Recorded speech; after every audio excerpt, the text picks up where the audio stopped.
segunda clase de econometría. Entonces, el análisis econométrico a cualquier nivel está hecho de 4 piezas: los datos, el modelo probabilístico, el método de estimación y la metodología. ¿De acuerdo? Vamos a empezar a mirar con lupa algunas de esas 4 piezas, ¿va? Y empezamos con los datos.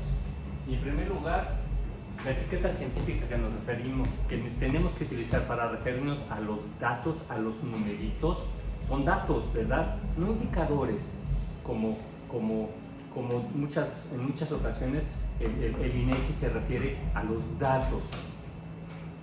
Vamos a ir desarrollando por qué esto es así, pero bueno, los datos es la etiqueta científica. Desde la medición en economía, que ya salió a colación, desde la medición en economía hablamos de datos. Los datos son mediciones hechas con instrumentos de medición, encuestas por ejemplo, las que hace el INEGI, e inspiradas en teorías económicas. ¿De acuerdo? Esto es muy importante, es medición con teoría, no medición sin teoría. De manera que cuando el INEGI habla de indicadores, tira a la basura todo esto. También va a salir a colación hoy este libro, Comprendiendo las Cuentas Nacionales, de la OECD, ¿de acuerdo? En segunda edición, que desde el primer párrafo sus autores nos dicen: las estadísticas de las cuentas nacionales son estadísticas en el sentido de la materia, de la ciencia, de la estadística, es decir, son estimaciones sobre decir estadísticas, o sea, tienen gorro, aunque no lo ponga el INEGI o cualquier otro instituto de estadística, son estimaciones, ¿de acuerdo? Entonces, eso nos pone en este terreno de preguntarnos la calidad de la estimación, no solamente sobre sus orígenes teóricos, sino la calidad de la medición estadísticamente hablando, ¿verdad? Y ya salió a colación que una medición es confiable y tiene que ver con 3 características.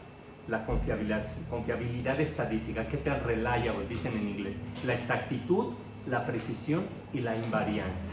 Vamos a ir reforzando todo esto, ¿de acuerdo? Entonces, empezamos por los datos. Los datos son claves, ¿verdad? Son una de las 4 piezas y todas tienen el mismo tamaño. No son indicadores, ¿verdad? Indicadores es tirar a la basura cualquier discusión seria de la calidad de los datos, ¿va? Carlos, ¿de qué estás hablando? Mire el pantallazo. La oficina, Estados Unidos tiene un sistema estadístico el más robusto del mundo. Son como 7 agencias estadísticas. ¿Cuál hace su sistema de cuentas nacionales? El Bureau of Economic Analysis, que dicho sea de paso, no es autónomo, ¿verdad? Sino depende del Departamento de Comercio, que es, digamos, una Secretaría de Estado en Estados Unidos, ¿vale? Y ya les dije que lo visitaran. Y miren, el primer subdirectorio que nos pone aquí son los data, los datos. Y de hecho ya entramos, ¿verdad? Y vimos que en unos pocos clics podemos bajar información desde principios del siglo para acá. En contraste, en el INEGI se perdieron y tuvieron que dar muchos clics. En cambio, en contraste, aquí entramos luego a los no indicadores, a los datos, ¿verdad? Y en 2 o 3 clics bajamos en Excel cualquier cantidad de datos. Y desde principios del siglo para acá, ¿de acuerdo? Le estoy exigiendo al INEGI que se ponga las pilas, por decirlo suavecito. Carlos, ¿cómo que? No seas tan quisquilloso. Indicadores son sinónimos. La lecture en la que dio Granger, Premio Nobel 2003, ¿verdad? Nos habla de variables determinísticas, de objetos de estudio, de datos y más datos. Esa es en las ciencias tenemos que hablar con toda propiedad, ¿de acuerdo? Si vamos con un dentista y no se acuerda lo que tenemos en una muela y nos empieza a chabacanear, nos salimos en ese momento del consultorio, ¿verdad? Las ciencias son rigurosas si son ciencias, ¿verdad? Si no es charlatanería con ideología. ¿De dónde viene esa frase? Ya subí, ¿de acuerdo? Este libro que es, y trato de venderme un poquito, ¿no? Pongo de qué va, del ex banquero central de Francia. Entonces, en el canal de YouTube, en publicaciones, ya le subí este librito de Bernard Marx, es banquero central de Francia, que habla de la economía y está llena de charlatanería con ideología.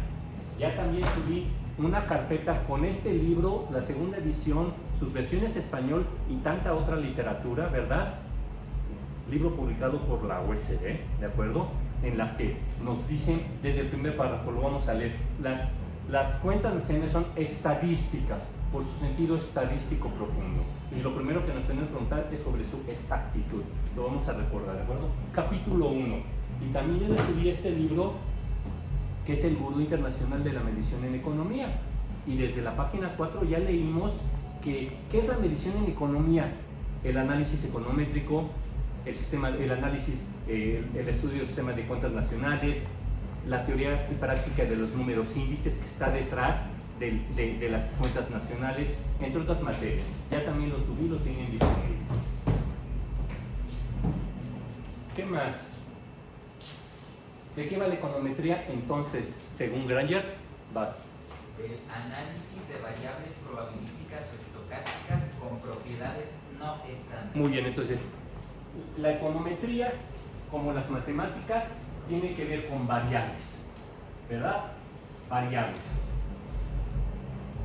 El punto es que en las matemáticas las variables son determinísticas. Conocemos con absoluta certeza sus valores. En contraste, en la estadística, que nació de las matemáticas, pero hoy ya es una ciencia aparte, hecha y derecha, hablamos de variables, pero no determinísticas, sino probabilísticas o estocásticas. ¿De acuerdo? Y segundo, en econometría, como en la biología, como en la psicología, descubrimos que nuestros datos, ya no decimos variables, sino ya estamos en el terreno cuantitativo. Los datos, ¿verdad? Son datos que presentan propiedades estadísticas no estándar. ¿De acuerdo? Entonces, otra vez, la definición de Granger de econometría es muy simple. Es el análisis de datos, como dijo Daniel. Sí. Daniel, como dijo Dani, es el análisis de datos estadísticos, es decir, probabilísticos o estocásticos, en los que tenemos que introducir las probabilidades para entenderlos, para estimar sus valores, calcularlos, y además tienen los nuestros en economía, tienen propiedades estadísticas no estándar. De manera que dicho de paso, vamos a seguir hablando de los datos. Ustedes ya bajaron datos del INEGI. ¿Cuál es la primera fuente que tenemos los economistas para hacer análisis económico aplicado, análisis estadístico, análisis econométrico? ¿De dónde sacamos los datos de un instituto de estadística? Por ejemplo, del INEGI. Y claro que sí, los datos que nos provee un instituto de estadística son estimaciones estadísticas, no son datos determinísticos, son datos probabilísticos o estocásticos, son estimaciones, tienen un gorro, ¿de acuerdo? Entonces, aquí esto ya empieza a empatar, ¿de acuerdo? El análisis econométrico tiene que ver con datos, con ciertos datos, ¿verdad? Y ustedes ya bajaron datos para hacer análisis econométrico. ¿De dónde? Del INEGI. Ah, pues esos datos son lo que nos está diciendo el premio Nobel. Son probabilísticos, no determinísticos, y tienen propiedades no estándar. Ya aprendimos algo que no les habían enseñado en su curso de contabilidad social. Bueno, los que estuvieron conmigo sí.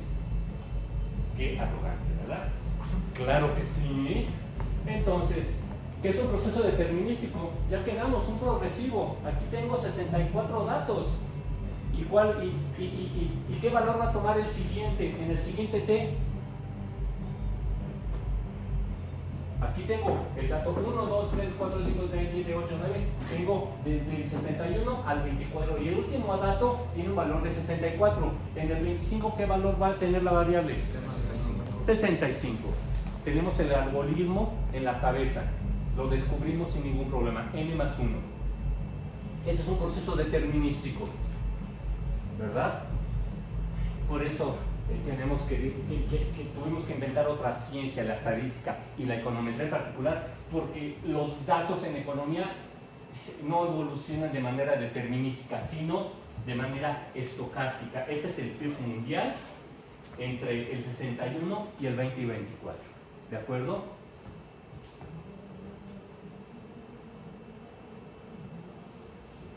Entonces,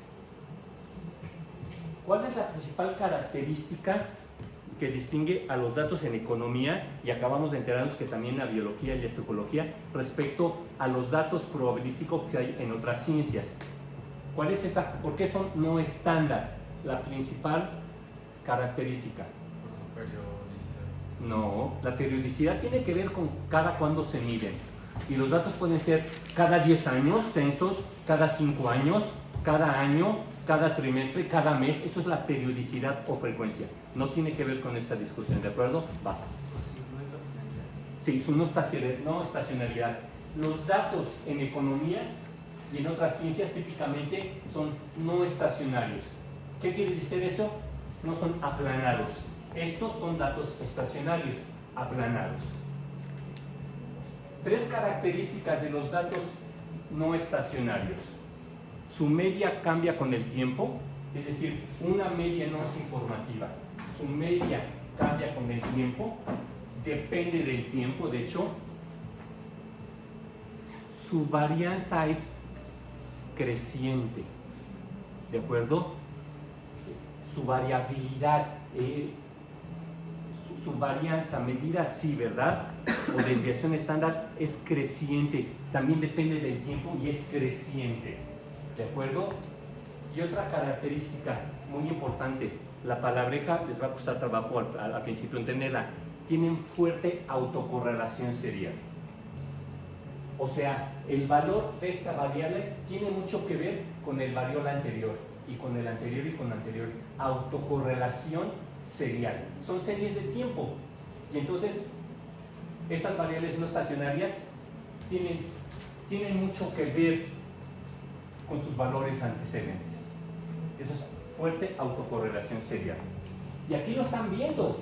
Primero, fíjense que ya nos sorprendimos, porque el PIB no evoluciona de manera determinística, sino estocástica, probabilística, ¿de acuerdo? Y ya dijimos, uy, sí, o sea, sí son dos universos distintos, ¿de acuerdo? Este es determinístico y este es probabilístico.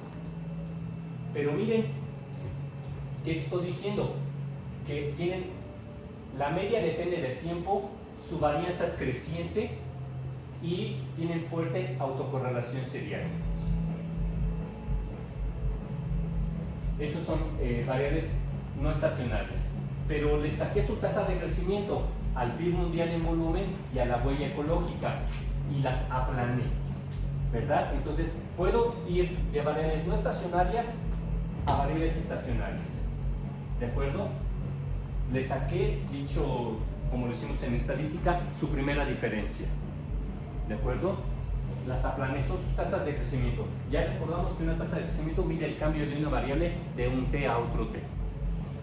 Si hay algún comentario o duda, es momento de alzar la mano, porque vamos construyendo, no se pueden perder. Vas, Beto, por favor. Fuerte. Me faltó, de los elementos que definen a una variable no estacionaria. Muy bien. Aparte de la media cambiante en el tiempo y la fuerte autocorrelación, ¿qué otro elemento Sí, era? muy bien. Fíjate, entonces, ¿cuáles son las 3 características que distinguen a un proceso no estacionario de un proceso estacionario? ¿Cuáles son las 3 características, cualidades?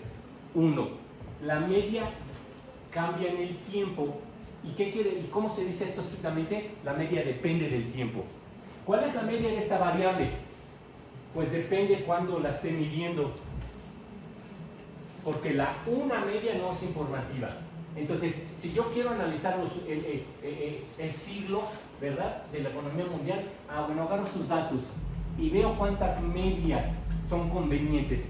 ¿Cuál es el criterio de conveniencia? Pues que me informen, ¿de acuerdo? Entonces, primera característica, la media cambia en el tiempo, es decir, depende del tiempo. Segunda característica, varianza creciente. Este, si lo piensan, es muy interesante. ¿Qué es la varianza? Es un estadístico que mide la variabilidad de la variable. Y entonces, ¿qué estoy afirmando? Que la variabilidad de esa variable crece con el tiempo. ¿De acuerdo? Esto no es, lo vamos a tener que formalizar y poco tiempo después ya va a ser sentido común estadístico nuestro, pero inicialmente una variable la podemos pensar, sabemos que está definida por su variabilidad, pero en el caso de las no estacionarias esta variabilidad cambia en el tiempo. Esta variabilidad de las estacionarias está acotada y ya vimos que para un periodo largo de tiempo, 63 años, el PIB mundial y la huella ecológica en tasas de crecimiento no rebasaron este rango de menos 7% caída o 12% crecimiento, ¿verdad? O sea, su variabilidad está acotada, pero lo que estamos diciendo es que para el caso de las variables no estacionarias, su variabilidad crece con el tiempo.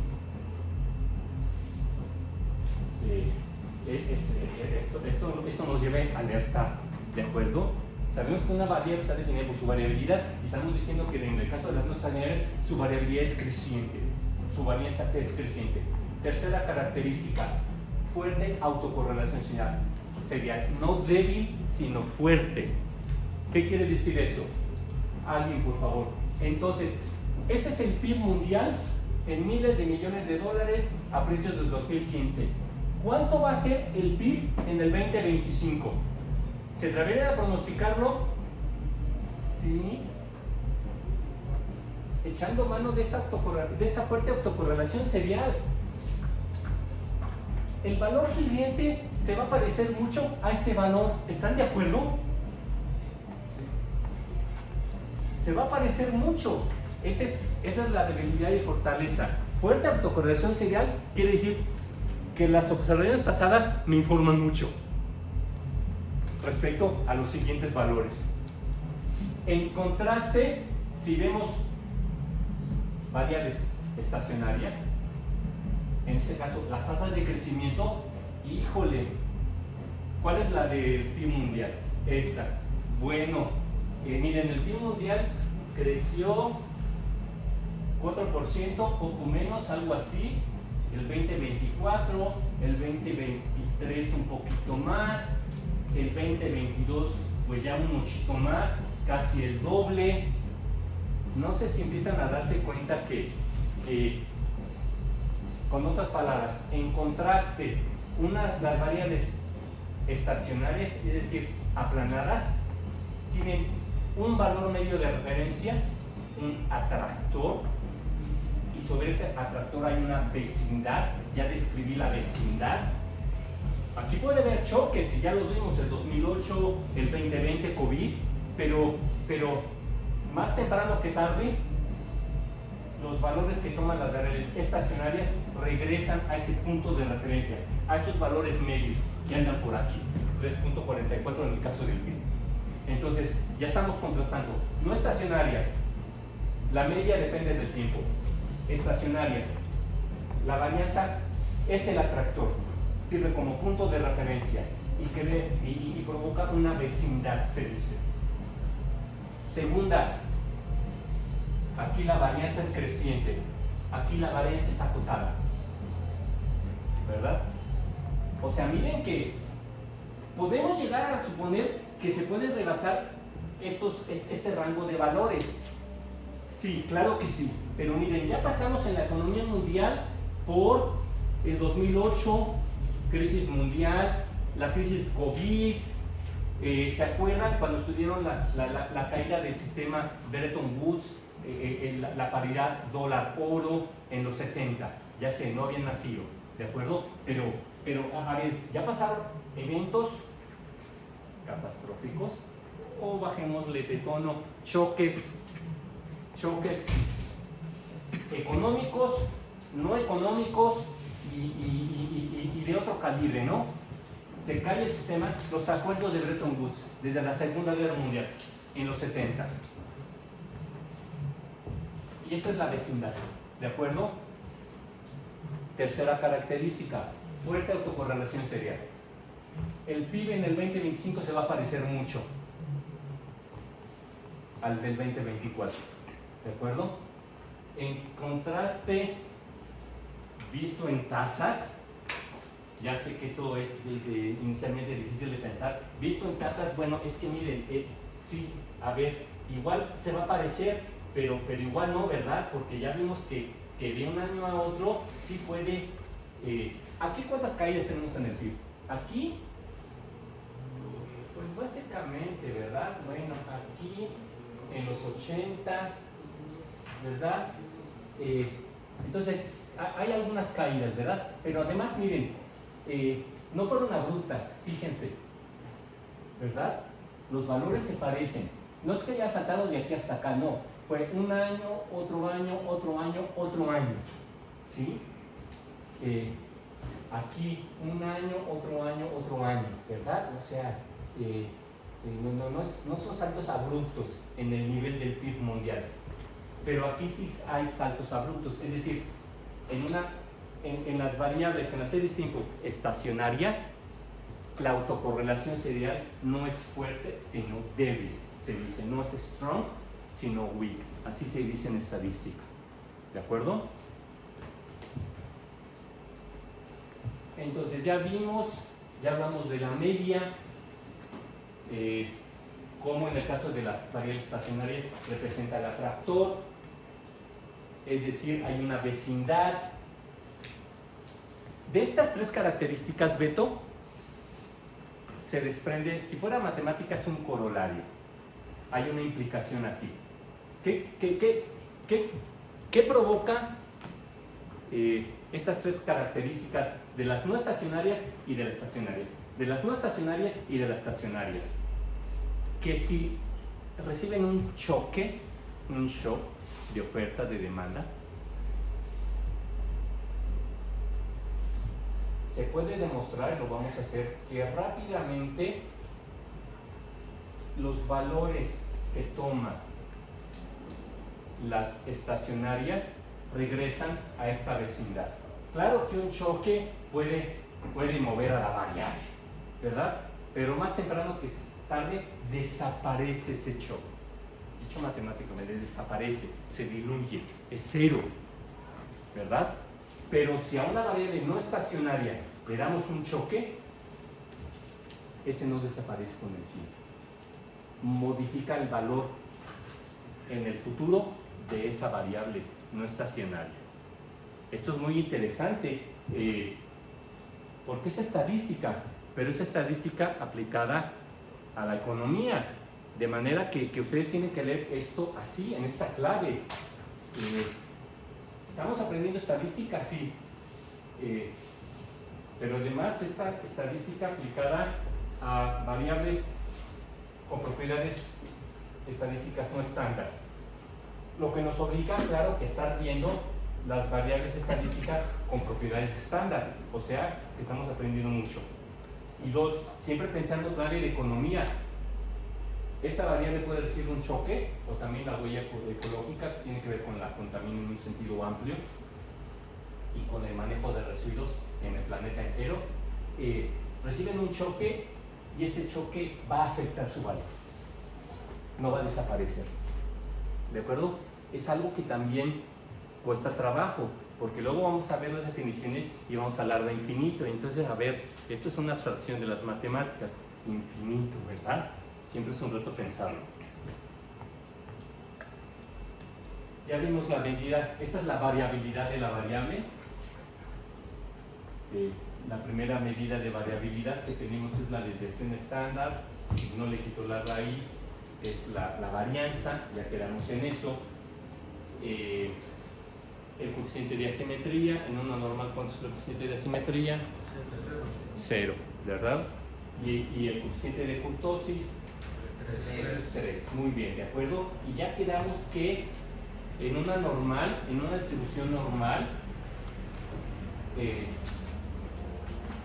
lo que define a una distribución normal no es el primer momento, tampoco es el segundo momento, no es la mediana, o no es la media, no es la distribución estándar, sino la asimetría, que en inglés también se dice picudez, y la kurtosis. Y vamos a ver, entre otras pruebas, está la Harke-Vera, que es una prueba para explorar si unos datos se distribuyen o no como una normal. Es una hipótesis estadística, entonces hay una nula, una alternativa. La nula de la Harque-Vera sigue este principio. Es más fácil siempre imaginar que los datos se distribuyen como una normal que no como una no normal, ¿verdad? Porque una no normal puede ser cualquier cosa. Entonces, ese es el principio científico que rige.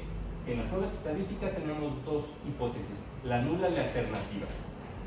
Es importante entender cuál es el principio que rige, cómo determinamos cuál es cuál, porque el software nos da las probabilidades de qué, de la ocurrencia de la nula. Y aquí me está diciendo que es muy poco probable, tiene una probabilidad de 0.006, que estos datos se distribuyan como una normal, ¿verdad? ¿Qué estoy implicando aquí? Oye, Carlos, pero son los datos del PIB, de la economía mexicana, que bajaste del INEGI. Construí la serie, hice encadenamientos del 21 al 2013, 93 datos anuales.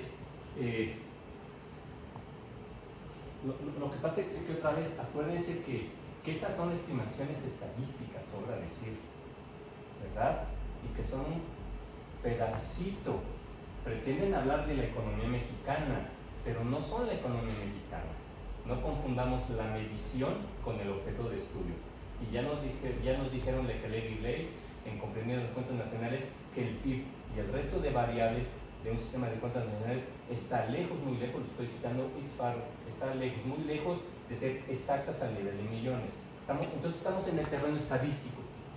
Esta es la aproximación que nos da el INEGI del PIB, ¿de acuerdo? Pero es su aproximación, ¿de acuerdo? No es el PIB, no es el valor verdadero poblacional, es la estimación, ¿verdad? Y vamos a hacer inferencia estadística. Y entonces por eso tenemos que echar mano de una prueba y pensar siempre en términos de probabilidades, no de certezas. Es difícil de meterse a la cabeza estas cosas de estadística, poquito a poco. Entonces, en una normal, les dije que hicieran esto con sus datos, nos pone las cosas bien fáciles, ¿verdad? Porque más o menos 2 veces la desviación estándar provoca que tengamos el 95% de la información, de los datos, ¿de acuerdo? De lo que estemos midiendo, de la variabilidad de los datos, lo que estemos midiendo, ¿sí? Otra vez, esto es muy conveniente, no sé si se dan cuenta. Si tu variable, si tus datos se distribuyen como una normal según la prueba Harque-Vera, bueno, tú cachas esos datos sumando, restando 2 veces la desviación estándar al error medio, ¿de acuerdo? Más o menos 2 veces la desviación estándar. Y estás hablando del 95% de tus datos. No de todos, pero casi de todos. Es muy interesante. ¿Cuántos datos han bajado? Por ejemplo, del PIB. 129. Imagínate, tienes que hablar de 130 datos. 129 datos es periodicidad o frecuencia trimestral y es del 80 o del 93. 80. Del 80 para acá. Es la serie más larga que nos da el INEGI, ¿verdad? Con una sola base. Por eso hablamos ya de la BEA de Estados Unidos, que nos da datos del 20 y tantos para acá, ¿verdad? Anuales y trimestrales en un Excel, con 2 o 3 clics. De todas maneras, son muchos datos. ¿Cómo hablar de tantos datos? Se van a enfrentar a ese problema. Los economistas nos dedicamos a hacer análisis económico y lo hacemos cualitativamente y cuantitativamente. Y típicamente ya tenemos muchos datos. ¿Cómo empezamos a administrar esos datos? ¿De acuerdo? ¿Cómo hacemos gráficas? ¿Cómo hacemos cuadros resúmenes? Todo esto nos tiene que ir sirviendo, ¿verdad? ¿De qué hablas, Carlos? Pues desde el principio, miren, aquí ya está este cuadro resumen que nos da el software con un clic, ¿de acuerdo? Junto con su histograma. Ya sabemos que estos valores son discretos y cuando hablamos de distribuciones, bueno, estamos suponiendo continuidad, valores continuos. Esta es una gráfica de dispersión, ¿de acuerdo? Esta es la gráfica de dispersión del PIB de México y del PIB de Estados Unidos. Y ya quedamos que eran... ¿cuántas observaciones? 93. ¿Verdad? Entonces tengo 93 datos de la economía mexicana y 93 datos de la economía americana. El PIB en volumen en ambos casos, ¿de acuerdo? Y no son gráficas contra el tiempo, sino una contra otra. Y típicamente, siguiendo esto que aprendimos hace mucho, aquí ponemos la dependiente y aquí ponemos la independiente, ¿verdad?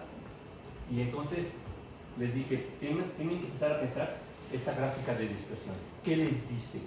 Empezando por el principio. ¿Qué es cada punto? Una coordenada. Es decir, debemos suponer que ese es el primer valor. El PIB de la economía mexicana en 1921 y el PIB de la economía gringa en 1921. ¿De acuerdo? Y ese es el último dato que tenemos. Fíjense que es muy interesante. Esto debe ser a partir del 94-95. Con la entrada del Telecán, se empezó a decir que la economía mexicana, por este impulso del Telecán, se iba a alinear con la economía gringa, con la economía americana. Y miren, sí, ¿cómo que alinear? Puedo imaginar aquí una línea, ¿de acuerdo? ¿Para qué me sirve eso? Bueno, si yo conozco lo que define esa recta, esa línea, ¿y qué define una recta a una línea? ¿Ya te lo aprendiste? La ordenada y la pendiente, ¿de acuerdo? Si yo puedo estimar una línea que pase por todos sus puntos coordenadas, pues ya puedo echar para adelante, ¿verdad? Dado el PIB gringo y sus pronósticos en los próximos años, dada esa ordenada gorro y esa pendiente gorro, ¿cuánto va a ser el PIB mexicano? ¿Están de acuerdo? Tienen que pensarlo. Les pedí que hicieran gráficas de dispersión en Excel y que le pidieran a Excel que les pusiera la recta, la ecuación de la recta, y nos da el valor de la ordenada y la pendiente, ¿de acuerdo? Y de eso estoy hablando, para pronosticar. Otra vez, ya les estoy enseñando a pronosticar. O sea, con esos dos datos, tengo bajo los datos, los pronósticos del propio gobierno americano respecto a su economía, y ya puedo entonces estimar qué le va a pasar a la economía mexicana. Así de sencillo, así de simple. Pero miren, esta es la gráfica de las dos economías en niveles.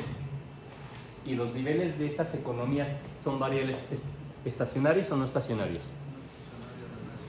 Alce la mano alguien. No estacionaria. Perfecto, no estacionarias.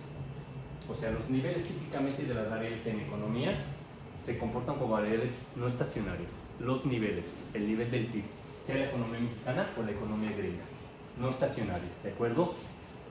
Y esta nube de puntos es muy informativa. ¿Qué quiere decir muy informativa? Pues claramente tiene pendiente positiva. Si imaginamos aquí una recta, y sin imaginarla, ¿qué nos dice esa nube de puntos? Que esta variable va para arriba, o sea, cada vez se produce más PIB en la economía americana. ¿Y qué le pasa a esta? Pues cada vez se produce más PIB en la economía mexicana. ¿De acuerdo? Esta gráfica es muy informativa, esa nube de puntos. Pero miren la de las tasas de crecimiento. No nos dicen. ¿Qué nos dicen? Cosas loquísimas, pero no podemos aprovecharla. Bueno, sí, aquí hay toda una concentración, pero lo malo es que esta concentración va de 0 a, bueno, de 1 a 10, ¿verdad? Y ya esto, pues, de 5 a 15. Este punto vamos a analizarlo. Miren, la economía gringa se cayó 13% y la economía mexicana se cayó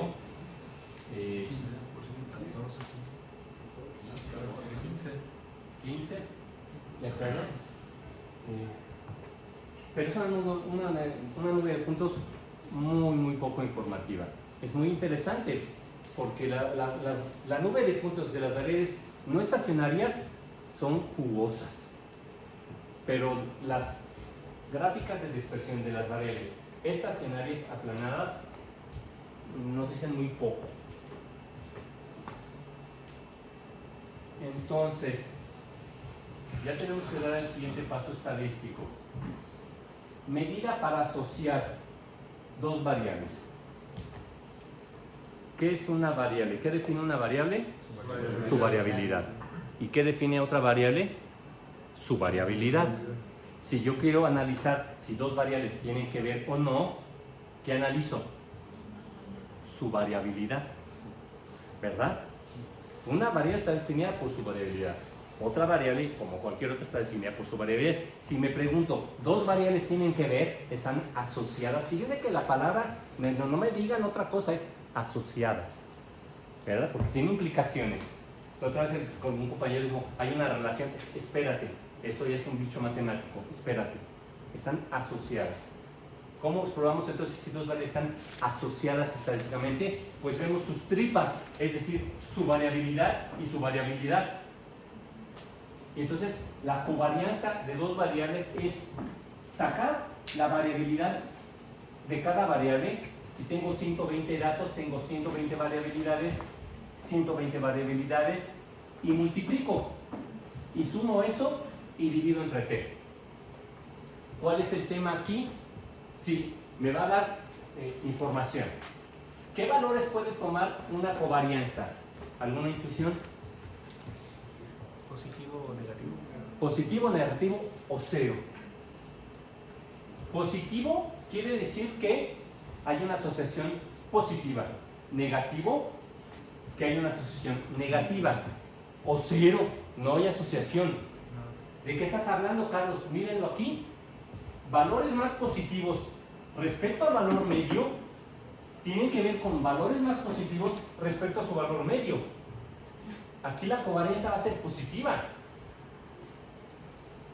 Porque si esta nube de puntos fuera con pendiente negativa, implicaría una asociación negativa. Otra vez lo tienen que imaginar. Aquí, ¿cómo son las dispersiones? Se van haciendo más grandotas respecto al valor medio. ¿Están de acuerdo? Ya no estoy pensando el PIB de la economía gringa, sino el PIB respecto al valor medio. Pero de todas maneras, pues, esto va para arriba, va para allá, ¿verdad? Las dispersiones, ¿cómo son respecto al valor medio? Primero, muy negativas, ¿verdad? Pero luego se van haciendo menos negativas, cero y más positivas. ¿Están de acuerdo? Otra vez, el valor medio de aquí, digamos, es 6,000. Bueno, todos esos valores de la economía gringa, menos 6,000, van a ser valores negativos. ¿Están de acuerdo? Sí, Carlos. Sí, Carlos. Pero voy avanzando y cada vez se van a ser menos negativos. Y después de que rebasé la media, se van a hacer positivos y cada vez más positivos. ¿De acuerdo? Voy a ir de variabilidades negativas, anotan negativas, apenas positivas, muy positivas. Y piensen lo mismo aquí. El valor medio de la economía mexicana, no de 1 millón. Sabemos que son millones de millones. 1 millón. Bueno, al principio esto va a ser muy negativo. Ya no estoy pensando en los niveles, sino en las variabilidades. Pero luego se va a hacer positivo y muy positivo. Es decir, va a haber una covarianza positiva. Esta nube de puntos implica una fuerte, muy fuerte covarianza. ¿De acuerdo? ¿Cuál es el problema? ¿En qué unidad de medida está? Dedúzcanlo. La variabilidad del PIB mexicano, ¿en qué unidad de medida? Millones de pesos en volumen. La variabilidad del PIB gringo, ¿en qué unidad de medida? Millones de dólares. Dólares en volumen también. Y entonces si multiplico pesos por millones, ¿en qué unidad de medida me queda?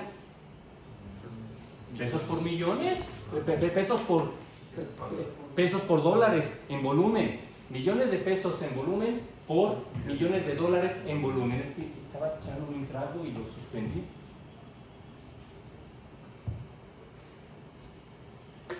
¿Están de acuerdo? Son millones de dólares, millones de pesos en volumen, millones de dólares en volumen. ¿En qué unidad de medida queda? Pues en millones de pesos en volumen por millones de dólares en volumen. ¿Podemos interpretar ese numerito? No. ¿De acuerdo? Entonces, entre otras cosas, es un problema de la covarianza. A veces la vamos a utilizar para operar, ¿verdad? Pero el numerito no me dice. Más allá del signo, si es positivo, negativo o cero, no puedo interpretar el numerito por la unidad de medida. Otra vez, por eso es clave nunca perder de vista la unidad de medida. Pero ¿qué hago aquí? Divido la covarianza entre el producto de las desviaciones estándar.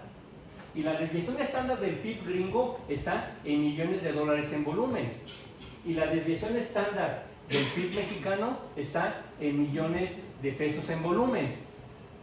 Cancelo.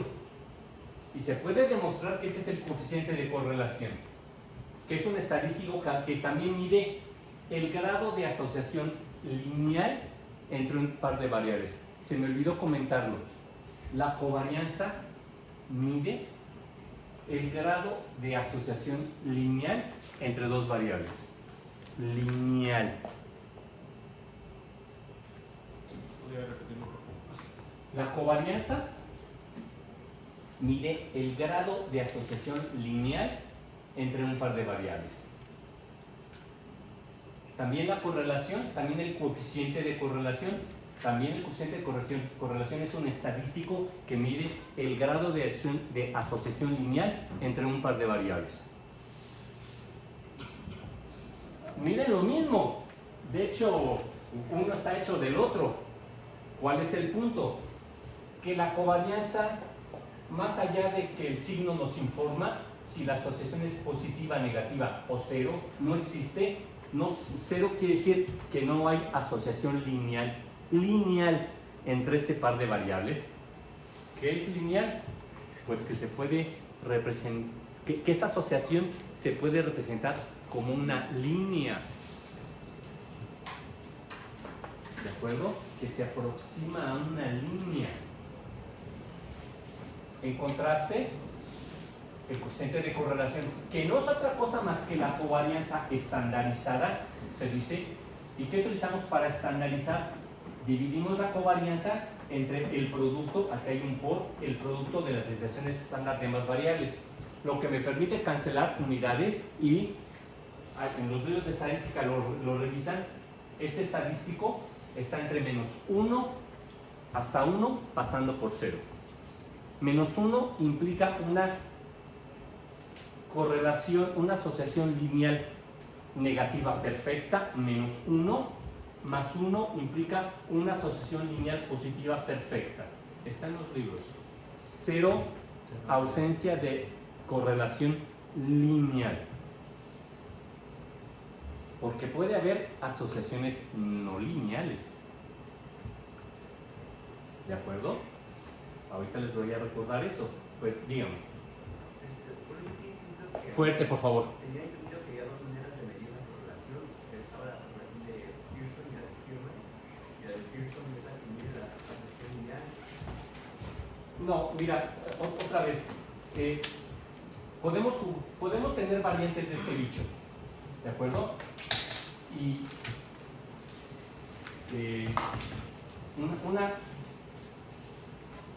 una variante de este bicho es muy interesante. Cuando digo bicho quiere decir un estadístico, ¿de acuerdo? Entonces uno se pone a estudiar, ¿de acuerdo? Darte la respuesta, no la respuesta. ¿Quedó claro? Necesito que se pongan a estudiar todo, ¿verdad? Voy a hablar de lo relevante, ¿verdad? Esto implica, ¿le abrimos o no le abrimos? ¿Qué horas son? ¿Qué pasó? ¡Córranle! ¡Vamos!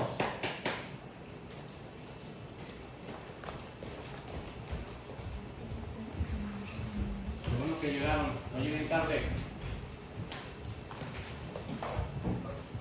Fíjense que aquí lo tienen que hacer en su Excel, a mano, ¿de acuerdo? Sacar las diferencias. Y luego hacer el producto. Cada trimestre, o cada trimestre en su caso, su información. cada trimestre. Y luego van a sumar esos productos. Si tienen 129 datos, pues 129 productos de esto por esto, ¿verdad? Y lo dividen entre 129. El siguiente paso, bueno, y también luego lo dividen por las desviaciones estándar y ya no tienen la varianza, la covarianza, sino el coeficiente de correlación. Y tiene que estar entre -1 y 1. Si le sale algo distinto, algo hicieron mal. ¿De acuerdo? Pero miren, también podemos desplazar esto, se dice. Es una idea de Granger, del premio Nobel. Correlaciones desplazadas en el tiempo. Que quiere decir que en lugar de multiplicar las variabilidades en el mismo t, adelanto una variable, lo que es equivalente, atraso la otra variable. ¿De acuerdo? Háganlo. ¿De acuerdo? ¿Y cuántos lags o leads se dice? Lags, rezagos, leads, adelantos. ¿Verdad? 4, 8, es información trimestral. ¿De acuerdo? Y lo dividen, esto no cambia. Y van a obtener correlaciones desplazadas en el tiempo. A ver, estamos hablando de sumas, restas, multiplicaciones y divisiones. Aquí no hay, y manejo de Excel. Aquí no hay problema. El problema es pensar lo que estamos haciendo, ¿verdad? ¿Qué implica retrasar, adelantar una variable? ¿De acuerdo? No les doy la respuesta, darle la respuesta, no la respuesta. Se trata de pensar. ¿Qué pasó, señor? ¿Ya va a decir algo respecto a esto? ¿O qué? No, tenía una duda. Cuando, Vas, por favor. cuando se refiere a adelantar o atrasar, se atrasa y se adelanta con la misma proporción, como por decir 5 T's hacia adelante y 5 T's hacia atrás. O... Aquí tienes tus dos columnas. A esta la vas a mover 4 trimestres en un ejercicio y 8 trimestres en otro ejercicio. Y empiezas a calcular estos productos. Y luego sumas, ¿verdad? Y luego divides en esto que no cambia. ¿De acuerdo? Vamos a perder observaciones, claro que sí. En el primer caso 4, en el segundo caso 8. Pero ya, ¿cuál vamos a trazar? ¿Cuál vamos a adelantar? Estamos analizando el PIB mexicano y estamos afirmando que es la variable dependiente contra el PIB americano, la variable independiente. ¿Cuál atrasamos, cuál adelantamos? ¿Cómo se interpreta esto? ¿Algo de bote pronto? Vas, Vic. Pues yo adelantaría la variable independiente porque justamente esa no va a cambiar. Y entonces, pues... ¿Y qué esperarías del coeficiente de correlación desplazado en el tiempo cuando adelantaste la variable independiente? ¿Que se haga más chiquito o más grandote? Se haga más grande. Más grande. Vientos, wow. Piénsenlo.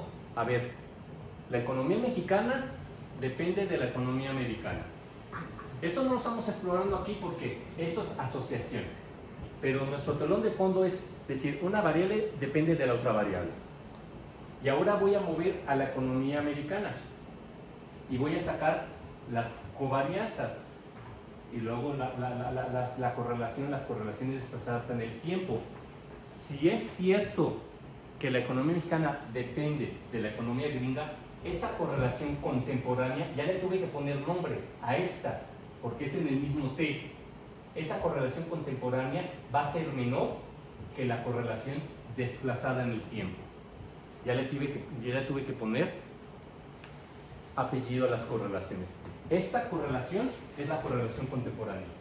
Es en el mismo T. Ustedes son contemporáneos. Ustedes y yo no somos contemporáneos. Contemporáneos en el mismo T. Pero entonces, ¿cuál vamos a adelantar? Es decir, ¿cuál vamos a atrasar? Pues la gringa.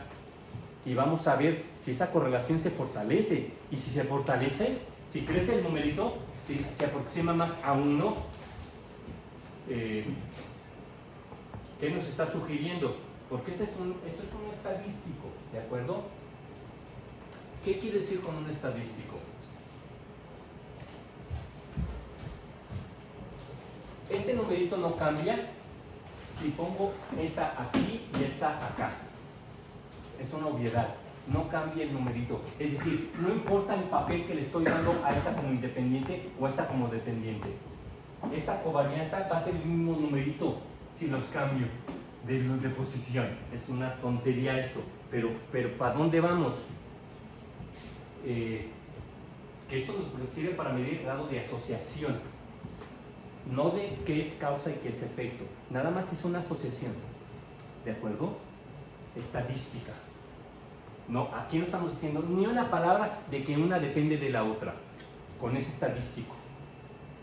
Que una es causa y la otra es efecto. No, eso no se mide con la correlación, con la covarianza o con la correlación contemporánea.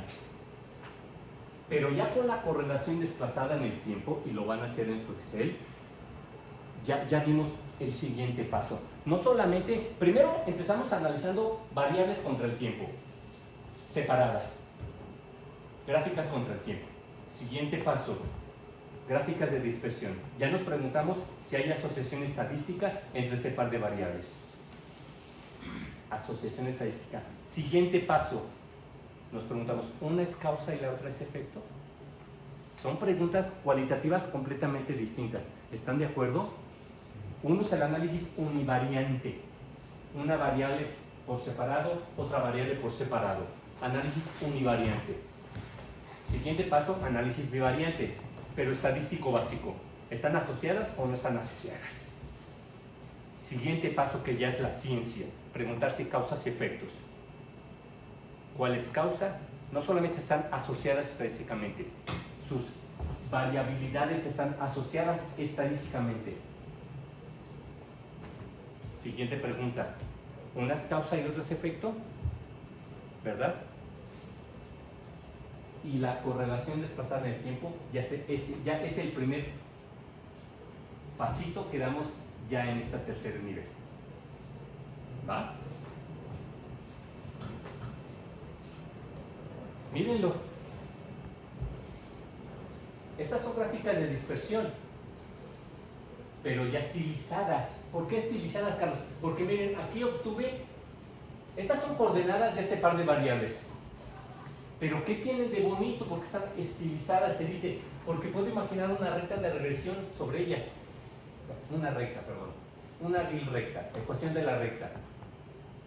Y esta gráfica, esta nube de puntos, ¿qué me dice estadísticamente? No solamente que hay una asociación positiva entre este par de variables, una va para arriba y la otra va para arriba, sino que tienen una asociación lineal positiva perfecta. El coeficiente de correlación es 1. Del otro lado, tenemos igual una nube de puntos estilizada. ¿Qué me dice esa nube de puntos? Que están asociadas, pero no positivamente, sino negativamente. Cuando una va para arriba, la otra va para abajo. Estilizada porque se implica un coeficiente de correlación de -1. Hay una perfecta asociación lineal negativa entre este par de variables. Perfecta asociación lineal negativa. ¿Vale? Un R cercano a 1. Un R, coeficiente de correlación, cercano a -1. ¿Ya vieron entonces que el PIB de la economía mexicana y el PIB de la economía gringa tienen una fuerte asociación lineal? No es 1, pero es muy próximo a 1. ¿Están de acuerdo? ¿Sí, Carlos? Sí, Carlos. ¿Por qué no es esto? ¿Verdad? Más bien,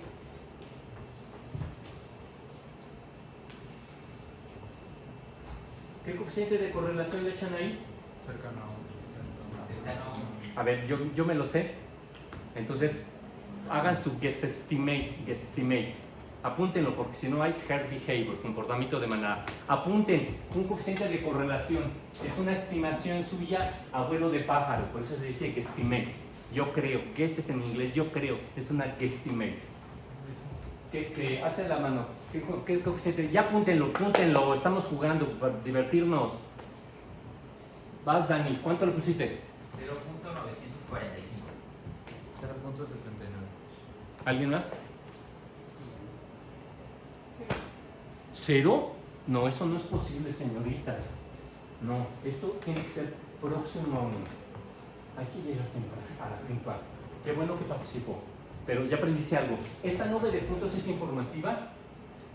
El coeficiente de correlación va de -1 a 1 pasando por 0. 0 implica que no hay asociación lineal entre este par de variables. Aquí vemos que hay una fuerte asociación lineal positiva entre este par de variables. ¿Alguien más? 0.86. Sí. Creo que es 0.98 o algo así. Así es la estadística. ¿De acuerdo? Pueden bajar, ¿saben? Bajen de la BEA el PIB gringo trimestral en volumen del 80 para acá. Tienen el PIB mexicano, periodicidad o frecuencia trimestral en volumen, a precios constantes, del 80 para acá. Bajen el PIB gringo del Bureau of Economic Analysis. Ahí está el pantallazo y se supone que ya entraron. El PIB en volumen. La manera en que Estados Unidos calcula su PIB en volumen es distinta a como lo hace el INEGI. De hecho,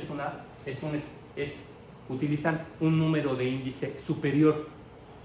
Lo que tenemos en las cuentas nacionales tiene que ver con los números índices. En México seguimos utilizando índices no ideales, bueno, el INEGI, a la Las-Percy y a la Pache.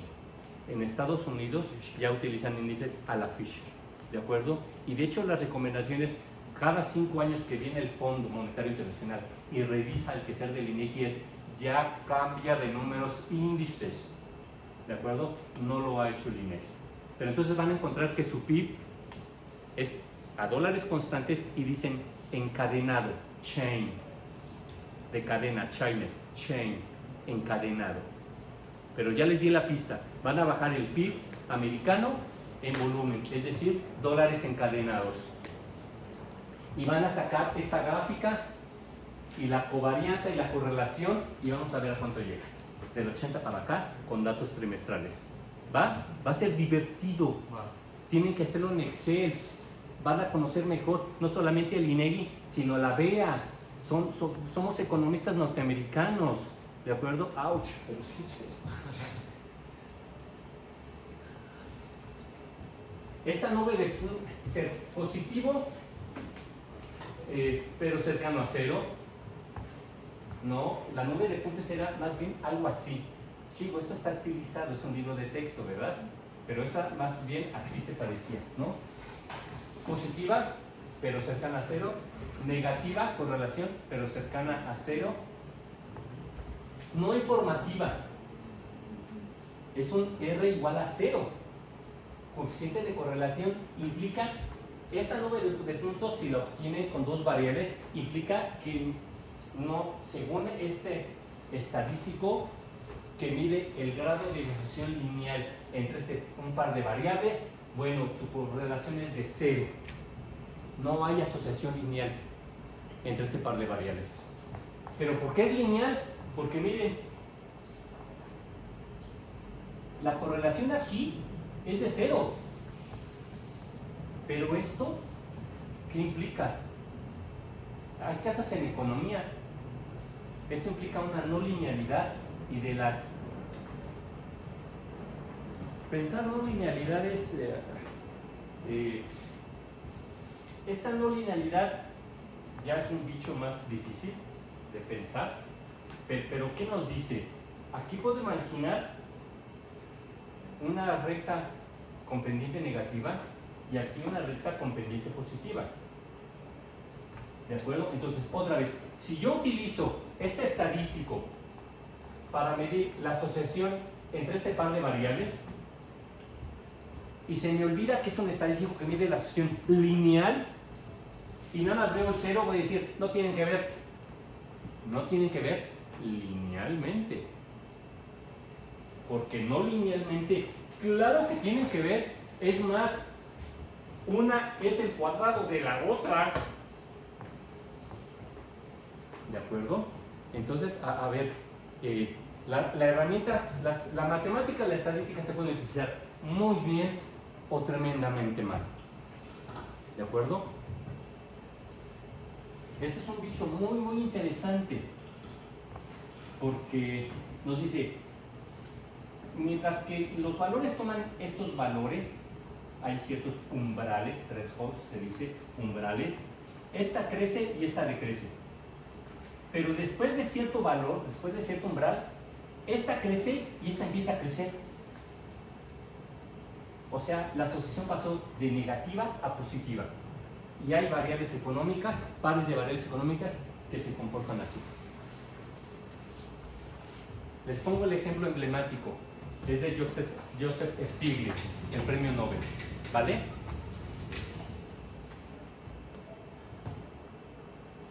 No gané mucho, ¿verdad? Pero bueno.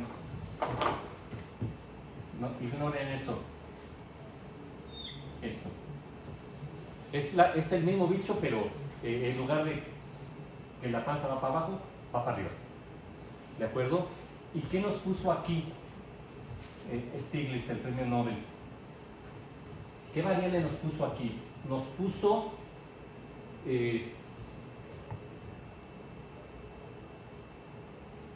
la tasa de interés que cobra el sistema financiero, ¿verdad? Los bancos.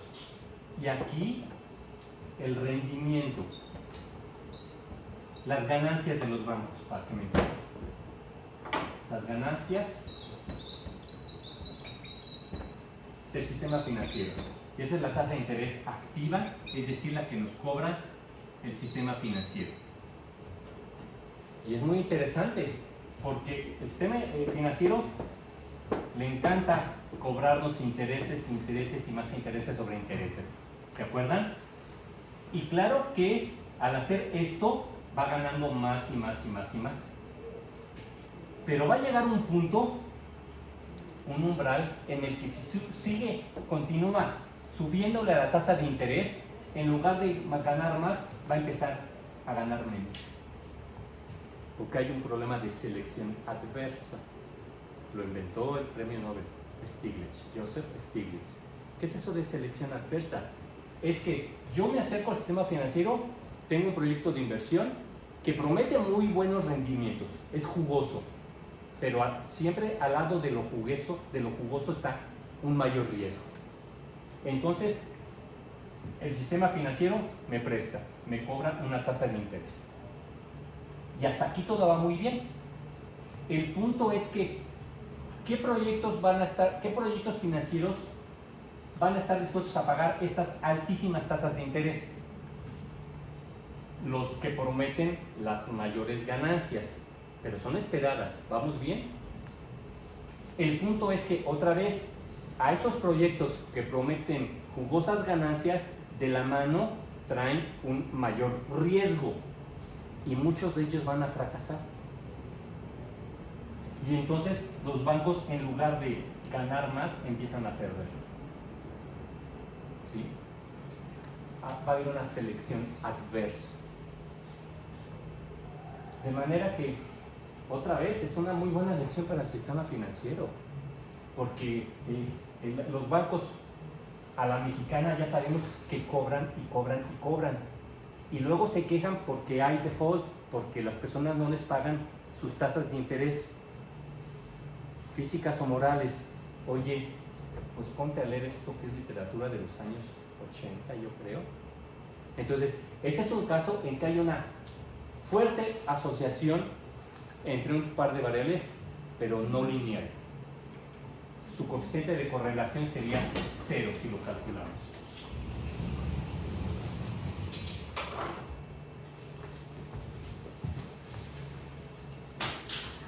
El ejemplo emblemático de Joule del 26 nos dice por qué a veces obtenemos correlaciones sin sentido. ¿Por qué? Bueno, es una pregunta estadística, ¿verdad? Pero ¿por qué? Porque utilizas mal la herramienta. Porque no entiendes que una frase de un economista muy interesante: garbage in, garbage out. Le metes basura y sale basura. Correlación entre miren, la mortalidad de los varones y la proporción de matrimonios por la iglesia anglicana, ¿verdad? Y entre 1866 y 1911. Y la correlación es de 0.95. te casas, te mueres. ¿De acuerdo? Tienen muchísimo humor. Hoy las y los pueden escribir la versión de género, voltear los papeles aquí, en lugar de que varón te casas y te mueres, mujer te casas y te mueres, ¿verdad? Es decir, este estadístico, que es coeficiente de correlación, mide el grado de asociación lineal entre un par de variables. Ese estadístico me dice algo, me midió la asociación lineal entre este par de variables. Sí, sabes, pero es que este par de variables no tienen asociación genuina. Es una asociación sin sentido o espuria, se dice, sin sentido o espuria. Agarraste un par de variables y dices, sé estadística, y le pongo el coeficiente de correlación y me lo da Excel con un clic y ya tengo un numerito y me echo un rollo. No sirve, ¿verdad? Antes de hacer cualquier cosa la tenemos que pensar. Por ahí. O sea, ¿cómo se puede saber qué es basura y qué no es basura? O sea, que sí se puede correlacionar y Dime. no solamente por métodos. Dame tu respuesta. ¿Cómo sé si estas dos variables son basura o no? Si tiene sentido meterles, calcular la correlación o no. ¿Qué te dice tu sentido común? Cállate. Pues sí, pues yo diría Te que pregunté a ti, tu compañero puede, ¿verdad? mediante métodos no estadísticos. No, espérate, cálmate. A ver, síguele. Algo, lo más simple que puedas. Otra vez, ¿por qué sabemos que esta correlación es sin sentido? Contesta como quieras. Tú me preguntaste, Carlos, ¿y cómo sabemos cuando no es garbage in, garbage out? ¿Cómo lo sabemos? Y yo te digo, tú contesta esa pregunta. Es que, ¿qué es lo de abajo? Otra vez, olvídate de esto, porque además medio se ve y está en inglés. Pero aquí puso los matrimonios por la iglesia anglicana y la tasa de mortalidad de los varones ingleses y de Gales. Y obtuvo un 0.98. Es decir, implicando que hay una fuerte asociación lineal positiva. Y en el contexto nos dice, te casas, te mueres. Porque no puedes pensarlo al revés, ¿verdad? Te mueres y te casas. No, ¿verdad? Te casas, te mueres. ¿Verdad? ¿Cómo evitas utilizar mal el instrumento? Pues es que no tiene relación. O sea, ¿Y cómo sabes que no tiene relación? pues es que, pero es porque no es lógico, ¿no? Pues sí, porque le echaste tantito sentido común, ¿no? Y si vas a hacer economía, ¿qué le haces? ¿Cómo le haces? Para no hacer correlaciones espurias o sin sentido. ¿Qué te va a orientar? Un análisis cualitativo. ¿Qué les va a orientar para sacar correlaciones sin sentido y con sentido y no sin sentido? El sentido común. En primerísimo lugar, ¿qué más? La teoría económica, las teorías económicas. ¿Era tan difícil? ¿Qué te va a orientar? Todas. Tus teorías económicas. ¿Verdad? Pero Y ya se saben la receta, porque ya la dije. Medimos con teoría. Ya se los dije, no sin teoría. Medimos con teoría. Medición en economía. Y por eso empezó la clase diciendo la etiqueta de las variables determinísticas y no determinísticas y con propiedades no estándar. Las variables correctas son los datos, y por eso el premio Nobel nos habla en su lecture de datos, y por eso les pongo a la vea que pone data, datos, no como lo hace el INEGI, indicadores. Y les dije, ¿por qué? Porque cuando utilizamos la etiqueta de los datos, nos estamos preguntando, ¿cuál es la inspiración teórica para medir eso que dices que vale la pena medir? ¿Qué instrumentos de medición son los adecuados según esa inspiración teórica para que miras eso? Y tercero, después, ¿cómo vas a interpretar eso que me diste? ¿Al Chile? No, porque tiene un sentido, en primer lugar, dirigido desde la teoría económica. Medimos el PIB porque la teoría económica, las teorías nos dicen, hay que medir cuánto produce una economía. Desde Smith, es más, no desde Smith, 1776, el primero que trató de medir el PIB, William Petty, lo subraya Carlos Marx, es muy interesante, de verdad. Principios de 1700, fue el primer economista que dijo, tenemos que medir. También nos lo dicen Lekelier y Blades, y nos dicen, y estos así lo dicen, muy triste, ¿por qué William Petty dijo, tenemos que medir el estado de la economía inglesa y de esos lados, para decidir si entraban o no a guerras? ¿Verdad? Porque uno es entrar en una guerra, dos, la pierdes, hay que pagar por esa derrota. Entonces, ese es el origen de la medición del sistema de cuentas, de lo que hoy llamamos sistema de cuentas nacionales. Esa historia nos la practica Lekelier y Blades. Entonces, medimos con teoría. Y esto es una medición estadística. ¿De acuerdo? Vas. Pero entonces, una vez que empiezas a medir, no vas ya, o sea, predispuesto, o sea, que tu teoría que estás ocupando para medir está bien, ¿no? O sea, Bien, entonces, luego reportan para esta situación, usted ve, que alguien por ahí, usted verá esto, y usted, eso que dices es, tienes mucha inteligencia, mucha perspicacia. La discusión es esa, porque los datos, ya se los empecé a decir, pero también ya les subí literatura, los datos no son neutrales. Los datos están inspirados en teorías económicas, ¿de acuerdo? En el caso de las cuentas nacionales, neoclásica con una pizca de keynesianismo. De manera que qué se mide y cómo se mide, qué instrumentos de medición, obedece a esas preguntas con esas motivaciones teóricas. Dice Voss, un estadístico de primer nivel de estadísticas de los Países Bajos, los datos no son hechos. Los datos, estos, son una recreación de nuestros objetos de estudio. Una recreación de nuestros objetos de estudio. No son nuestros objetos de estudio en primerísimo lugar. Es un error epistemológico gravísimo confundir la medición de tu objeto con tu objeto, ¿verdad? ¿Qué estoy diciendo estadísticamente? Una cosa es el valor poblacional de la variable. Este es el θ, representando el valor verdadero del PIB de la economía mexicana, y otra cosa es la estimación que nos provee el INEGI. Y de hecho ya nos dijeron, para el caso de la INEGI y el resto de institutos de estadística desde la OECD, que esto es inexacto al nivel de millones. ¿De acuerdo? Entonces, mira, ¿qué dice el PIB?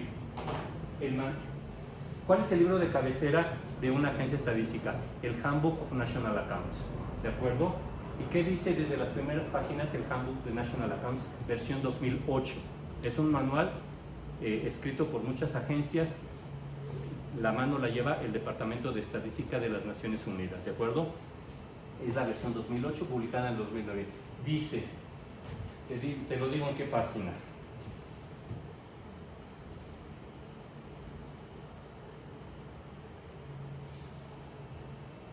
Ahí voy. Dice, desde la primera página, las cuentas nacionales son un conjunto de recomendaciones para medir la actividad económica basada en principios económicos. La pregunta es, ¿cuáles principios económicos? O sea, ¿qué teorías, verdad? Y luego nos dice, el valor agregado, el PIB es la sumatoria de valores agregados brutos, ¿de acuerdo? Entonces, el valor agregado representa las contribuciones del trabajo y el capital durante el proceso de producción. Aquí se revela que esto tiene contenido neoclásico keynesiano kalekiano. Es una afirmación que dice que el valor agregado, el valor creado, mide las contribuciones de K y L están implicando que no solamente el trabajador crea su salario, sino que el capital crea su ganancia. ¿De acuerdo? Entonces, a ver, hay que ver las cosas con lupa y pensando, ¿verdad? Otra vez, no es clase de cuentas nacionales, pero sí de datos. Los datos no son neutrales. Los datos son estimaciones estadísticas, los datos son recreaciones de los objetos de estudio según mis inspiraciones teóricas. Y los instrumentos de medición, un astrónomo utiliza un telescopio, aquí utilizamos instrumentos de medición, las ecuaciones son instrumentos de medición, los censos, las encuestas, los números índices son instrumentos de medición. Al final obtienes una medición. La econometría nos provee de propensiones y elasticidades, es un instrumento de medición. ¿De acuerdo? Ya lo leímos con Marcel Gómez.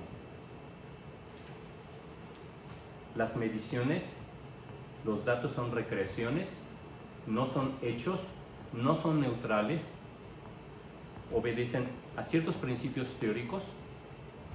Los instrumentos de medición para construir esos números, medirlos, estimarlos, compilarlos, no son neutrales tampoco. Estoy citando otro premio Nobel, Angus Deaton, no son neutrales, ¿de acuerdo? Entonces, con otras palabras, la regresión que tenemos de las economías según el sistema de cuentas nacionales es una regresión a la neoclásica keynesiana, ¿de acuerdo?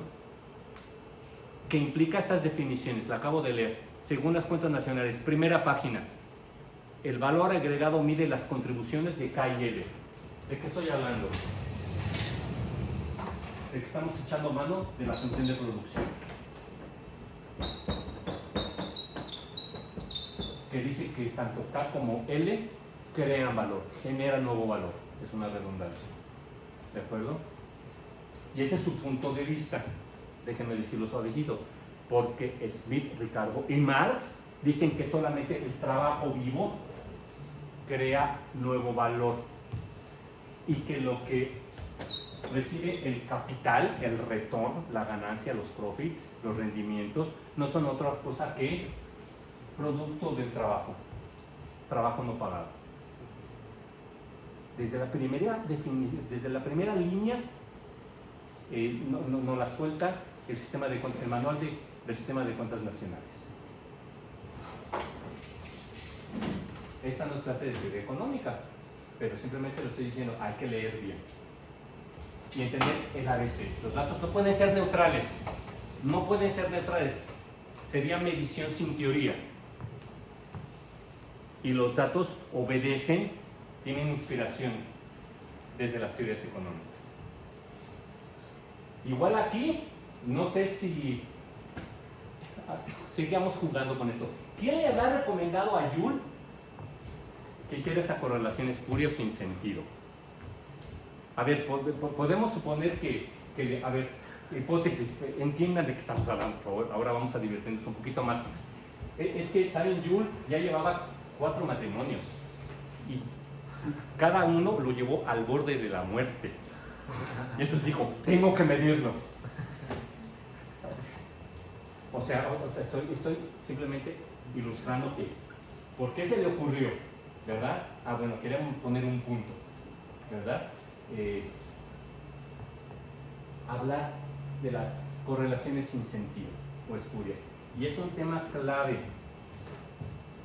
porque podemos utilizar el instrumento bien y mal.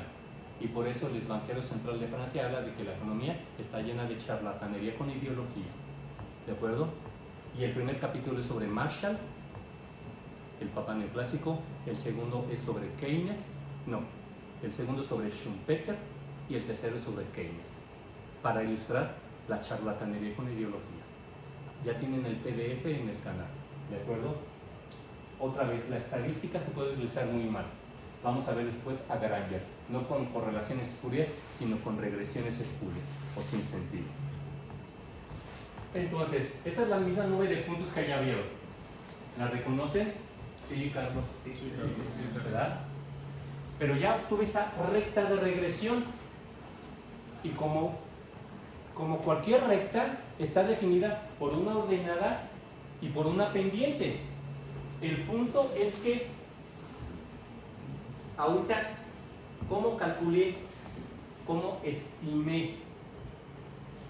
Esta es la afirmación de que esta variable depende de esta variable. Fíjense que ya estamos en el terreno de la ciencia. Ya no mido variables univariantemente, separadas, aisladas.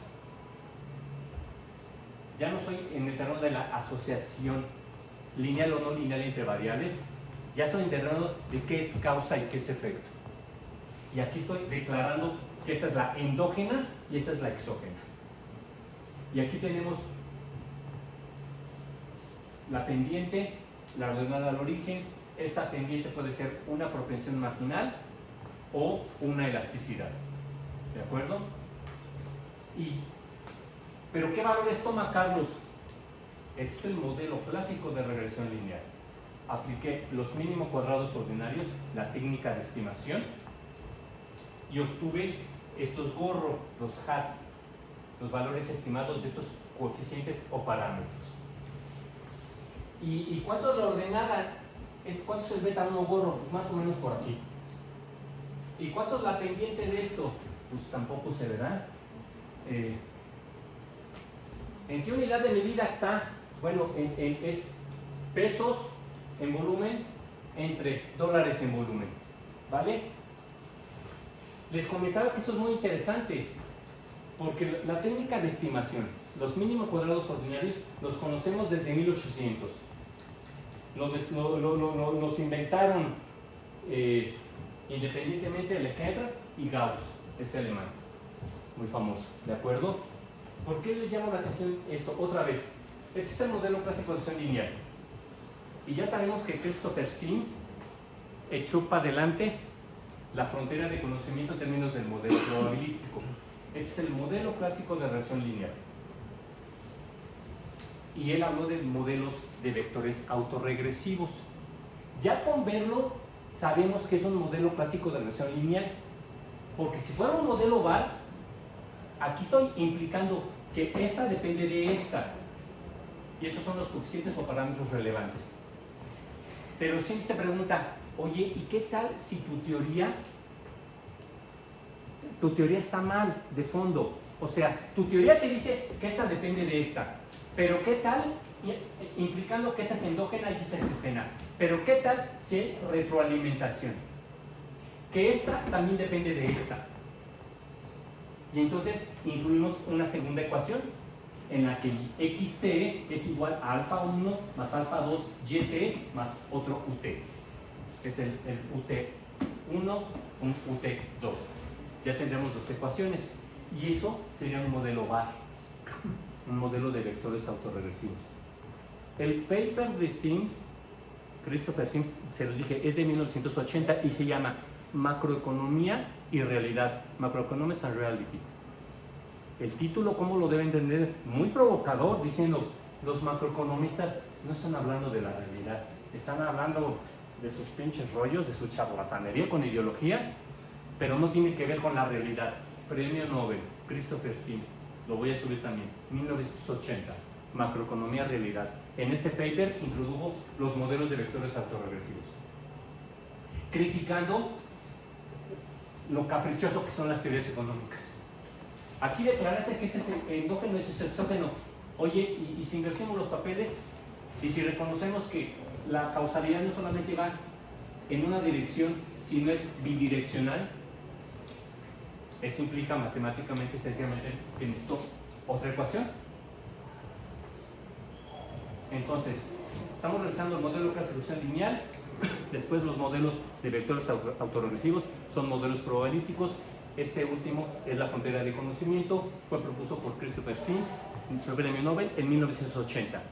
Lo interesante aquí es que ambos se estiman utilizando el mismo método. Sí, ¿verdad? ¿Qué cosas? Ambos se estiman utilizando el mismo método de estimación, los mínimos cuadrados ordinarios, que los conocemos desde 1800. Entonces sí es importante, ¿cómo es la solución de los mínimos, de los estimadores mínimo cuadráticos? ¿Cuál es la solución que les hice que repitieran? La estimación, la fórmula. Ahí tiene que ver su cuaderno. X', X inversa, X', Y. Otra vez. Dos planas para mañana, todos. X', X inversa, X', Y. Me estoy burlando, ¿verdad? O sea, tienen que hacer planas para meterse la información al disco duro. X', X inversa, X', Y. Esa es la solución. Con eso obtenemos el beta 1 y el beta 2. Y hay otras técnicas de estimación, pero básicamente le quitamos, le ponemos a ese X', X inversa, X', Y. Por eso es tan poderosa y la conocemos desde 1800. Hay una sola técnica de estimación que se aleja mucho más de este X', X inversa, X', Y. Nada más se las menciono, máxima verosimilitud. Ahora, el software ya es muy poderoso. Cuando le piquemos a Levius el método de estimación, nos va a poner unos tantos métodos de estimación. Típicamente utilizamos mínimos cuadrados ordinarios, ¿vale? Entonces, otra vez, esta es una recta, pero no es una recta como en secundaria. En secundaria aprendimos a calcular la ordenada y la pendiente. Esta recta de reversión también está definida por una ordenada y una pendiente, pero estos valores que son coeficientes o parámetros los estimé utilizando un método de estimación, los mínimos cuadrados ordinarios. Por eso estos parámetros coeficientes son estimadores mínimo cuadráticos, se dice. ¿Va?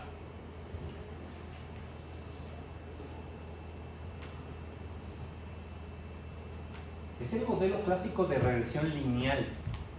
¿Por qué lineal? Ya hablamos de que la correlación es un estadístico que mide el grado de acción lineal entre un par de variables. ¿Y por qué lineal? Porque miren, si mi nube de puntos fuese así, se implica un coeficiente de correlación de más 1. Si mi nube de puntos fuese así, se implica un menos 1. Es un estadístico lineal. Es decir, el caso está suponiendo que hay una asociación lineal entre este par de variables y por tanto la mejor representación de esa nube de puntos sería una línea. ¿Me expliqué? Porque por eso aquí es 0. Otra vez, es un estadístico lineal porque está suponiendo que hay una asociación lineal entre este par de variables. Es decir, puedo imaginar una línea sobre las coordenadas. Y si en efecto sus coordenadas están sobre esa línea, la correlación es más 1 o menos 1. Pero claro que obtengo 0 porque no hay asociación lineal aquí, sino una fuertísima asociación no lineal.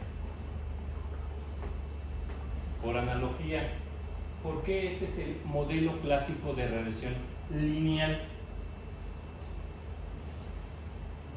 Tenemos una línea. ¿Quién habló? Porque tenemos una línea. Déjame decirlo mejor. Porque estamos suponiendo que podemos representar este conjunto de información, estas dos variables, esta asociación, y no solamente asociación, dependencia, unas causas otras efecto, utilizando una línea. Una línea. ¿Entendieron el matiz? Es el modelo representante lineal porque se supone que hay una relación lineal, pero de hecho no solamente una relación, tiene unas causas y otros efectos, pero lineal. ¿Y qué define una línea? Una ordenada y una pendiente, de manera que la linealidad se refiere a los parámetros. Aquí hay un 1, aquí hay un 1. Las variables las puedo multiplicar por el número que se me antoje, por la potencia que se me antoje, si tiene sentido, claro, ¿verdad? La linealidad del modelo clásico de regresión lineal se refiere a los parámetros o coeficientes. Ejemplifica Carlos.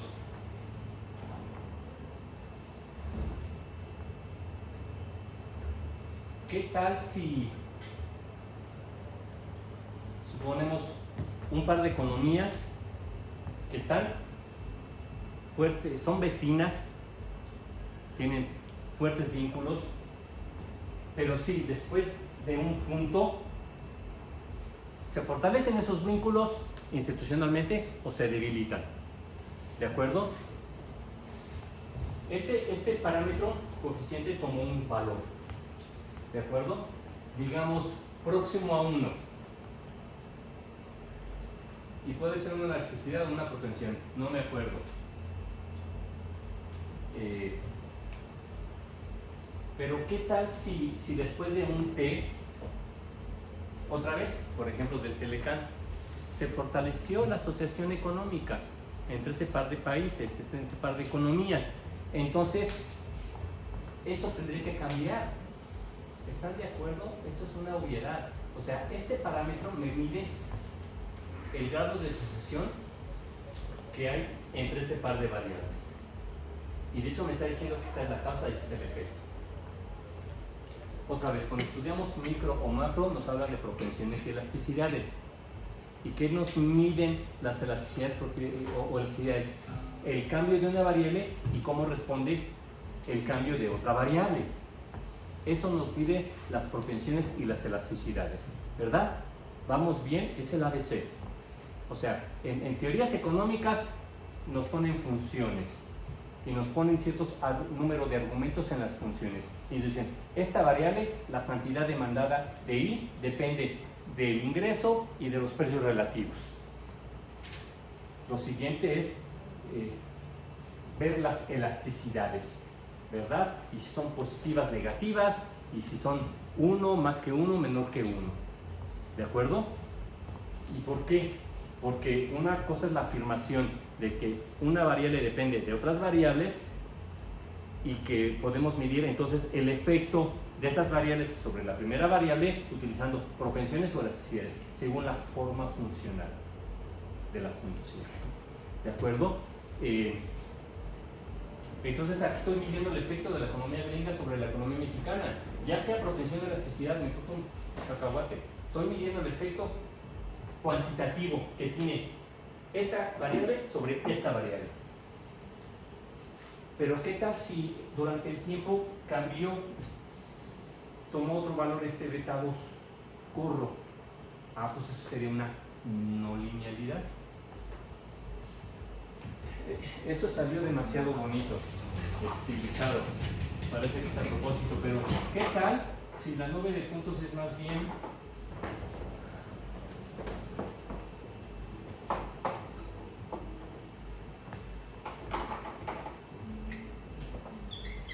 son dos variables?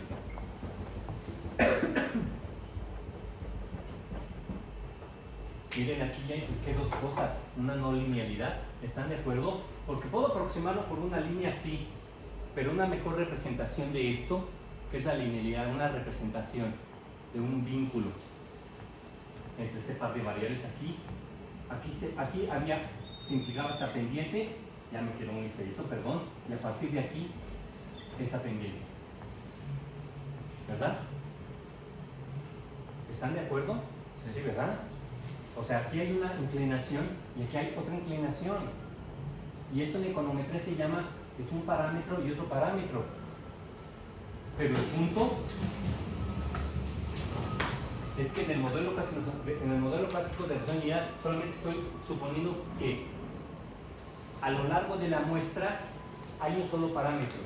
O sea, es un solo efecto que tiene esta variable sobre esta variable. Entonces, otra vez, ¿por qué es modelo clásico de regresión lineal?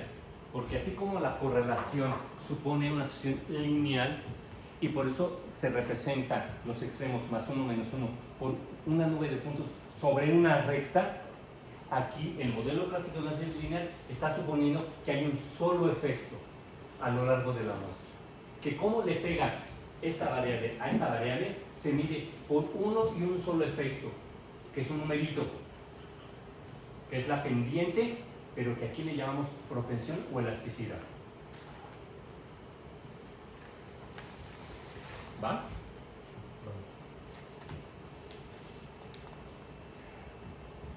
¿Por qué estamos haciendo, por qué traté de jalar cosas que saben de matemática y de estadística desde su primaria, secundaria y preparatoria y quinto semestre? Porque miren,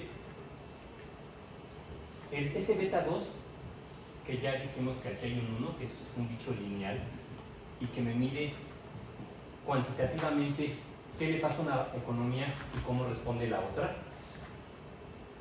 Sí. ¿Cómo se resuelve? X' X inversa, X' Y. Esa es una manera de entender, es una manera de entenderlo correcta. Pero otra manera, también correcta, otra perspectiva de entenderlo es este beta 2, y lo pueden hacer desde su Excel. Es la covarianza entre el par de variables entre la varianza de la X, de la explicativa.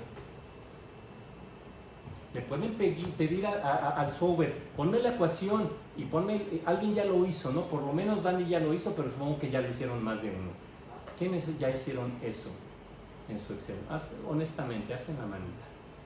Muy poquitos, ¿verdad? Pues, cuando, a ver, tengo que obligarlos y amenazarlos con una tarea y un 0. ¿De eso se trata esto? ¿Cómo van a aprender si nada más piensan econometría 2 veces a la semana? ¿Cómo van a desarrollar su manejo del software, del Excel, de las bases de datos, de la BIE, de la DEA americana? ¿Cuándo se van a poner a hacer esto? Dejo nota, Son estudiantes que no se están comportando como estudiantes. Se llaman estudiantes, pero no se están comportando como estudiantes.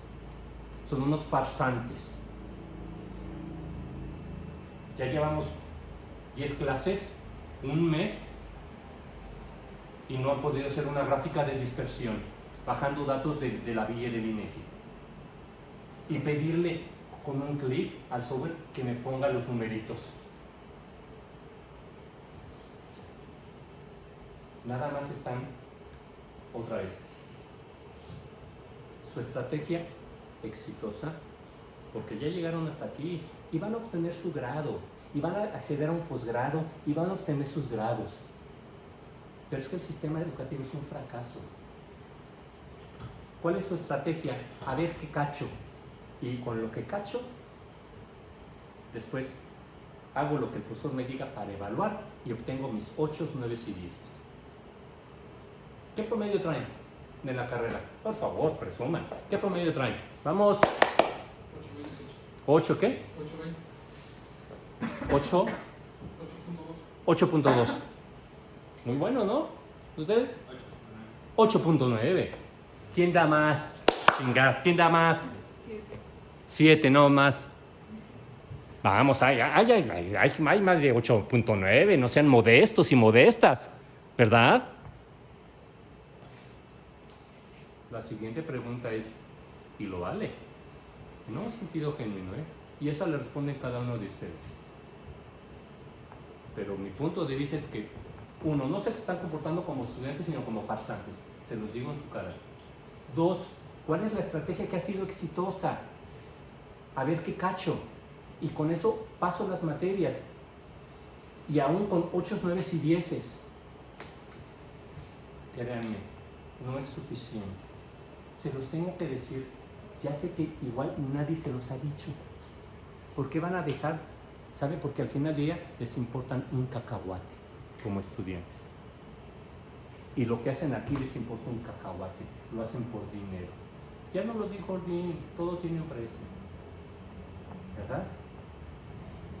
Pero cuando se enfrenten al mercado de trabajo, van a descubrir la farsa que fue el sistema educativo. ¿De acuerdo? Entonces tienen que hacer esto a mano, en Excel.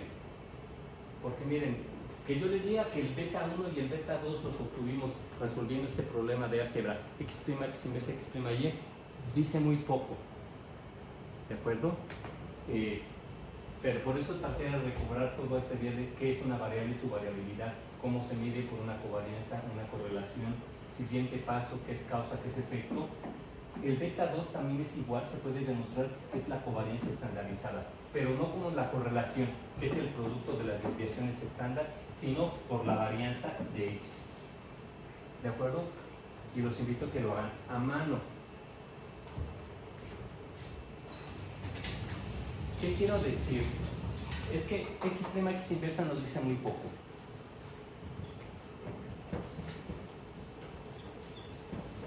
Y nos dice muy poco, ¿de acuerdo? Cuando esta fórmula nos va dando más sentido, ¿de acuerdo? Es que miren, aquí nada más tengo una explicativa. Ya quedamos que puedo tener otra explicativa y que la solución sería un plano, o puedo tener más de dos explicativas y ya no puedo representar esto en el mundo físico. ¿Vamos bien?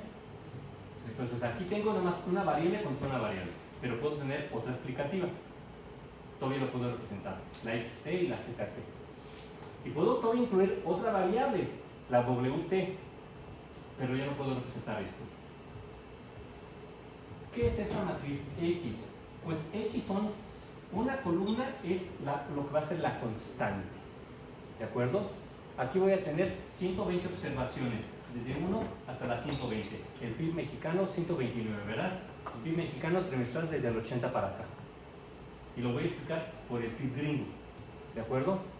Entonces, esta matriz X está hecha de dos columnas, la más chiquita. Una columna que tiene que ver con el valor que va a tomar la constante y otra es los valores del PIB gringo en cada P. ¿De acuerdo? Y entonces transpongo esto, premultiplico, saco inversa y luego aquí transpongo, multiplico por Y. La Y es la explicativa, el PIB de la economía. Este es un vector, el PIB de la economía mexicana. ¿Vamos bien? Es álgebra. Se supone que ya pasaron. No, no se supone. Ya pasaron. Y ya tomaron álgebra aquí, en la facultad, por lo menos 2 semestres o más, en el CCH Prepa y desde la secundaria. Y cuando les digo, valen sus 8, 9 o 10, o sea, o se paran y repiensan sus hábitos académicos o van a seguir funcionando igual. Y medio les queda claro de qué les estoy hablando. ¿Saben? Es el ABC, ¿eh? ¿Cuándo se pone aquí interesante el problema? Tengo otra explicativa. La economía mexicana no solamente depende, hay una constante, la economía gringa, sino de China.